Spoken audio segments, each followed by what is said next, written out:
আসসালামু আলাইকুম বন্ধুরা। আমরা আজকে আরেকটি নতুন বিষয় নিয়ে আলোচনা করব। আজকের বিষয় হলো কনস্টিপেশন।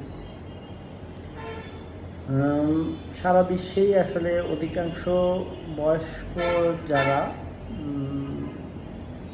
পুরুষ এবং মহিলা সবার ক্ষেত্রেই কনস্টিপেশন একটি বড় সমস্যা। তবে অন্য যে কোনো বয়সেও কনস্টিপেশন হতে পারে, বিশেষ করে যারা অনেক বেশি ফাস্টফুড, রেড মিট এগুলো খাবার খান এবং বাইরে খাওয়া দাওয়া করেন, তাদের ক্ষেত্রে কনস্টিপেশন হওয়ার সম্ভাবনা বেশি থাকে। এমনি সাধারণভাবে আমরা যখন সাধারণ মানুষরা মনে করি যে যদি কারো কোষ্ঠকাঠিন্য বা যদি হার্ড স্টুল পাস করে তাহলে সেটাকে কনস্টিপেশন বলে। আসলে মেডিকেল সায়েন্সে এর ডেফিনেশনটা একটু অন্যরকম। যদি আমরা দেখি যে কোনো পেশেন্ট 3 দিনের অধিক পায়খানা করতে পারছেন না, তখনই আমরা এটাকে কনস্টিপেশন বলি। তো কনস্টিপেশন হলে আমাদের করণীয় কি? সাধারণত কনস্টিপেশন হলে আমরা বিভিন্ন ধরনের ওষুধ, যেমন পারগেটিক অথবা লাক্সেটিভস দিয়ে থাকি। এই ওষুধগুলো সাধারণত স্টুলকে সফট করে এবং কনস্টিপেশন রিলিফ হয়। অনেক সময় আমরা দেখি কোনো পেশেন্টকে অনেক দিন ধরেই পারগেটিভস অথবা লাক্সেটিভস জাতীয় ওষুধগুলো দিতে হয়। এগুলো সাধারণত 3 ধরনের ফর্মে পাওয়া যায়।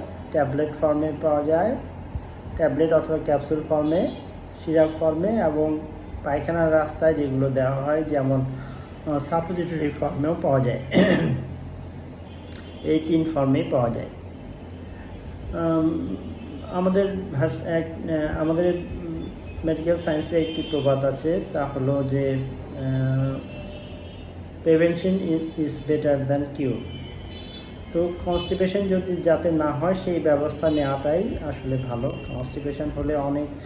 কনস্টিপেশনের জন্য অনেক সমস্যা হয়, তো সুতরাং কনস্টিপেশন প্রিভেন্ট করাই বেটার বা শ্রেয়। কনস্টিপেশন যাদের হয় তারা সাধারণত কী ধরনের খাদ্যাভ্যাস করলে এটি না বা অ্যাভয়েড করতে পারেন, যেমন হলো যিনি বাইরে বেশি খাবার খান সেই অভ্যাসগুলো পরিহার করা, যদি ফাস্টফুড জাতীয় খাবারগুলো খান সেগুলো পরিহার করা, অতিরিক্ত তেল জাতীয় খাবার যারা খান, কম ভেজিটেবল অথবা সবজি জাতীয় খাবার যারা খান সেটা চেঞ্জ করে খাবারের সাথে এক্সট্রা ভেজিটেবল অ্যাড করে খাওয়া বা সবজি অ্যাড করে খাওয়া, এবং সবচেয়ে ইম্পর্ট্যান্ট সেটি হলো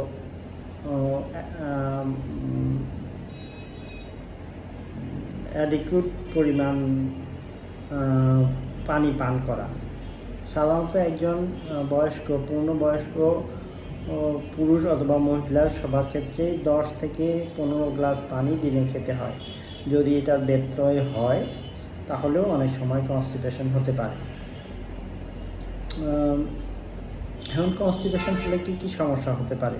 কনস্টিপেশন হলে সাধারণত পায়খানার রাস্তায় কিছু সমস্যা হয়, যেমন আমরা সাধারণত এগুলোকে পাইলস বলি, তবে এর সঠিক নাম হলো ক্রনিক অ্যানাল ফিসার অথবা অ্যানাল ফিসার এবং হিমোরয়েড। এই ধরনের সমস্যাগুলোতে সাধারণত পায়খানা করার সময় পায়খানার রাস্তায় ব্যথা হয়, পায়খানার রাস্তা অনেক সময় ফুলে যায় এবং রক্তক্ষরণ হয়। এই ধরনের সমস্যাগুলো হলে অবশ্যই কোনো সার্জনের সাথে দেখা করুন এবং চিকিৎসা নিন। কনস্টিপেশন হলে পাইলস জাতীয় সমস্যাগুলো ছাড়াও অন্য আরও কিছু সমস্যা হতে পারে, যেমন কারো যদি দীর্ঘমেয়াদী কনস্টিপেশন থাকে বা কনস্টিপেটেড স্টুল পাস হয় তাহলে অনেক সময় তার এর কারণে অন্ত্রনালী বৃহদান্ত্রের ক্যান্সারও হতে পারে। অনেক সময় দেখা যায় যে যারা বয়স্ক পেশেন্ট যারা তাদের ক্ষেত্রে কনস্টিপেশন হলে অনেক সময় কনস্টিপেশনের কারণেও তাদের হৃদরোগের সমস্যা দেখা দেয়।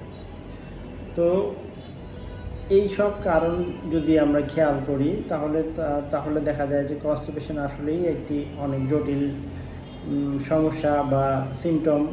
তো এটা চিকিৎসা করার চেয়ে প্রিভেন্ট করাই আসলে বেশি শ্রেয়।